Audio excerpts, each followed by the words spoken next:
sociedades prehispánicas del Perú, algo así. También tiene uno sobre historia de la arqueología de esa época. ¿Cómo? Tiene uno, creo, sobre historia de la arqueología de esa época. Algo así escuché. ¿De ello? De Tello, pero de esa época. No, en casi todos revisa la historia de la arqueología, que no haya mucha historia de arqueología.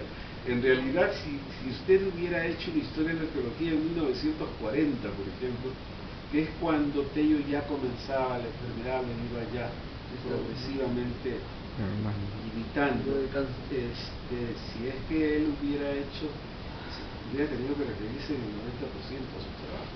La otra cosa era que Maxule y unas cuantas cosas que estaba comenzando a hacer el todavía joven, el narco joven en ese tiempo. Vaya usted a contar, habían otras escaramuzas por allí. La arqueología como tal, no, difícil, ¿no? Había historiadores, en fin, que se ocupaban de las cosas antiguas del Perú. Incluso el que se considera fundador de la arqueología peruana, que es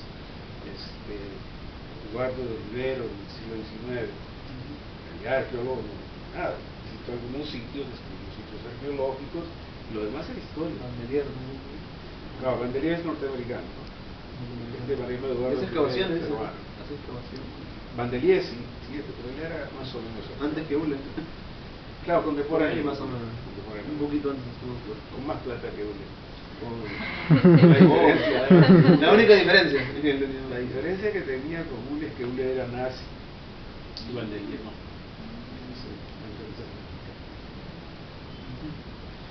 Entonces ahora pasamos al tema de la arqueología social.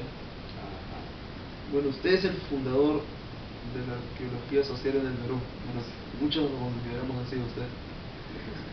Es el primero con su libro histórico, que es una recopilación de algunos discursos que usted lleva a cabo en la arqueología como ciencia social de 1974. Que fue el primer libro que muchos hemos leído de usted. Sí.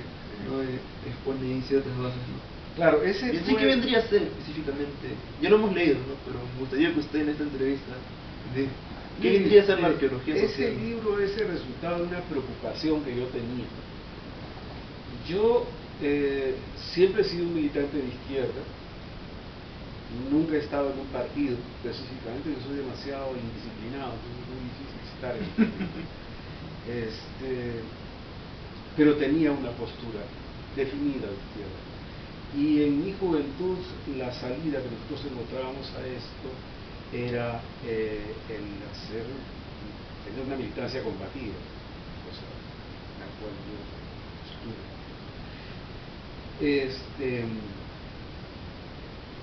Y mi trabajo profesional, la arqueología, era exactamente lo contrario. O sea, mientras que yo en mi vida diaria, cotidiana, andaba metido, pues qué sé yo, cuánta manifestación hubiera, movilizaciones, qué sé yo, hablando y despotricando del Estado, del gobierno, toda esa historia. En mi vida académica me dedicaba a contar piedritas, a medirlas, los huaquitos, visitar ruinas, pues casi, qué sé yo, de una manera generosa, una actividad bien divertida la arqueología. Casi de turista, uno se las pasa ahí visitando sitios arqueológicos, caminando por los cerros, viendo las maravillas del país. Y a mí eso me molestaba, era una contradicción. Cuando yo era persona normal, común y corriente, estaba con tesis era de que había que participar en la vida vitalmente en transformar este país. Que el país no estaba bien, yo tenía que participar en esta transformación. No me sentía bien de no hacerlo, ¿no? Como persona. Y por eso andaba metido en todo. Pero, de otro lado, cuando entraba al campo de la ciencia, mi contribución era hablar de las cosas, qué sé yo, el chancay negro sobre blanco. Entonces dije, bueno, pues yo dejo la arqueología. La arqueología solo sirve para poder entretenerme y voy a estar generosamente ligado a la antigüedad. Pues ya los muertos están muertos, yo no puedo hacer nada por ellos. Entonces dejo la arqueología, pero ahí fue una etapa, yo diría que una etapa ligeramente corta, en la que esa contradicción se me fue resolviendo en la medida en que comencé a trabajar, a ver qué cosa puedo yo hacer dentro de mi perspectiva ideológica, teórica, marxista, realista dialéctica, abiertamente. Dije, bueno, ¿qué puedo yo hacer de esto, de lo social? ¿Esto para qué sirve? ¿En qué medida la arqueología la puedo poner al servicio de las masas? Me puse a trabajar como un instrumento de revolución.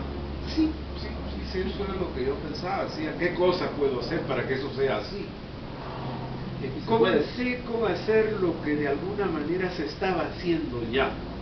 Y ahí tuve un amigo muy querido que era Emilio Choi, que era con quien yo conversaba mucho, y con él, pero especialmente con un maestro que lo quise mucho, un filósofo, César Guardia Mayorga, que me formó en filosofía, ¿cierto? Yo me fui muy joven a ser profesor en la Universidad de Huamanga. Gané una cátedra, tomé un curso, gané la cátedra, apenas terminaba mi carrera y me fui a la Universidad de Huamanga y allí lo encontré a este señor. Los 5 o 6 años que estuve en Huamanga fueron mi posgrado, fueron para mí mi posgrado. Primero porque tuve la oportunidad de participar en la sociedad tal cual era ella, con los campesinos, viéndolos cómo los explotaban y los expoliaban, y de otro lado estudiando mucho, porque para enseñar no tiene que estudiar. ¿Qué vas a enseñar? Sí, pues, y entonces combinando eso, además con la labor en arqueología, a mí me interesaba la arqueología y quería hacerla.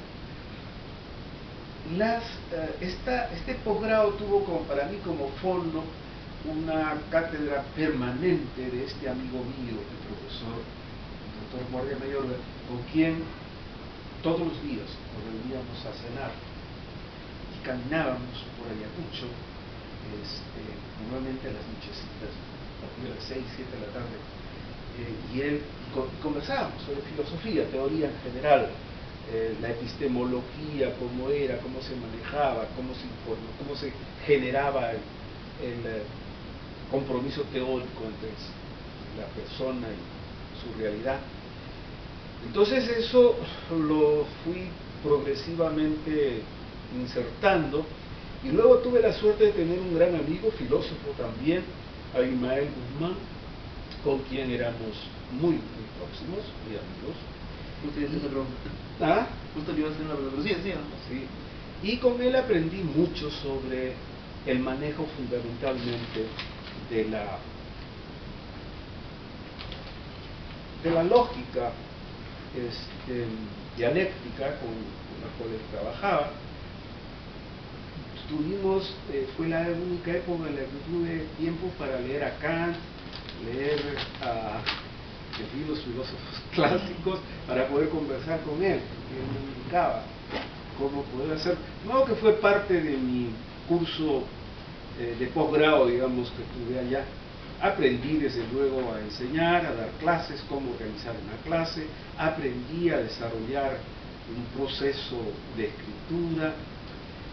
Fue una etapa importante de mi vida. Eso consolidó lo que antes, durante mi estancia en el colegio, yo me hice amigo de Emilio Choi cuando yo estaba en la universidad, pero también cuando estaba en el colegio. En los últimos años de mi permanencia escolar, cuarto y quinto año y media, ya tenía yo a Emilio Choi como amigo, y las conversaciones con él fueron muy generosas en la adquisición de conocimientos. Él me aproximó a Gordon Childe, él me dio los primeros libros de Gordon Childe que yo leí, y después de Gordon Childe, que yo leía a Marx y a todos los demás, y los leí ya más bien con Guardia Mayorga que antes. De modo que a partir de eso asumí una postura teórica materialista dialéctica y su transcripción como materialismo histórico. Eso entraba en contra, y la tesis central de eso era la historia no se conoce para entretenerse con ella, sino para usarla como medio de transformación. Y eso para mí es una regla. O sea, si la historia nos sirve para que nosotros la usemos en perspectiva de futuro, entonces realmente no sirve para nada. Es un entretenimiento menos útil que la literatura narrativa. Entonces, allí fue cuando comencé a trabajar, primero inconscientemente, pero luego ya con más conciencia, en la construcción de una teoría de la observación y de una teoría sustantiva, que es a la que me vi forzado a organizar a raíz de un curso. Yo esto lo hablaba, así como estoy hablando con ustedes, con mis amigos, ¿no es cierto? Lautaro Núñez, qué sé yo, está Julio Montaner, González, hablaba con ellos, y aquí con mis amigos, que no siempre me escuchaban, Julio Kotler, Aníbal Quijano se reía mucho, decía que yo quería hacer sociología con la arqueología.